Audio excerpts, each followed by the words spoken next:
হয়, হ্যাঁ বলেছে, কিন্তু অ্যাকচুয়ালি না হবে না। তো পড়াশোনা করতে ভালো লাগে না, কিন্তু মোবাইলে অনলাইন পড়াটা কিন্তু ইচ্ছা করছে। অনলাইন পড়তে পড়তে চ্যাটিং আসছে, রিপ্লাইতে দিয়ে ব্যাস হয়ে গেল। আর যারা গেম খেলে তাদের কথা বললাম না। তো আমার কবিতার নাম হচ্ছে ফাঁকিবাজ। রবিবারটা খেলার জন্য, পড়ার জন্য নয়। সোমবারে পড়লে নাকি মাথা ব্যথা হয়, মঙ্গলবারে পড়বো কি অমঙ্গল হয়, আর বুধবারে পড়লে নাকি বুদ্ধি খরচ হয়, বৃহস্পতিতে পড়তে নেই মা লক্ষ্মীর ভোগ, শুক্রবারে পড়তে বসেই নাটক দেখার ঝোঁক, প্রত্যেকটা শনিবার সিনেমা দেখা চাই। বলতে পারো কখন আমি পড়ার সময় পাই? রোজই ভাবি কালকে পড়া, আজকে শুধু খেলা।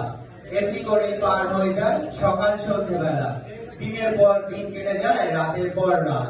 এমনি করে পরীক্ষা যে পাঠল ভীষণ খায়, সরস্বতী মাকে যেতাই কাতর সুরে রাখি, পাশ করিয়ে নেমা এবার আর দেব না থাকি। বলতে পারো সরস্বতী মস্ত কেন সম্মান?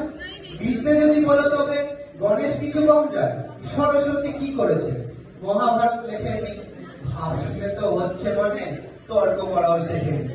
তিন ভুবনে গণেশ দাদা নেই জুড়ি পাণ্ডিত্যে, তবুও তার মনের দিকেই ভক্তি কেন চিত্তে? সমস্ত রাত ভেবে ভেবে এই পেয়েছি উত্তর, বিদ্যে যাকে বলে তারই আরেকটি নাম সুন্দর। ছোট্ট তুমি, ছোট্ট আমি, ছোট্ট সকল শিশু, শিশুর মধ্যেই আছেন তিনি ঈশ্বর ভগবান যিশু। শিশুই হলো আশার আলো, দেশের ভবিষ্যৎ, লেখাপড়া শিখে পড়া হব সরস্বত। বলতে পারো বড় মানুষ মোটর কেন চলবে? গরিব কেন সেই মোটরের তলায় চাপা পড়বে? বড় মানুষ ভোজের পাতে ফেলে লুচি মিষ্টি, গরিবরা পায় খোলার কুচি, একই অনার সৃষ্টি। বলতে পারো ঘড়ির বাড়ি তৈরি যারা করছে, ঘুরে ঘরে তারা কেন মাছির মতো করছে? নমস্কার।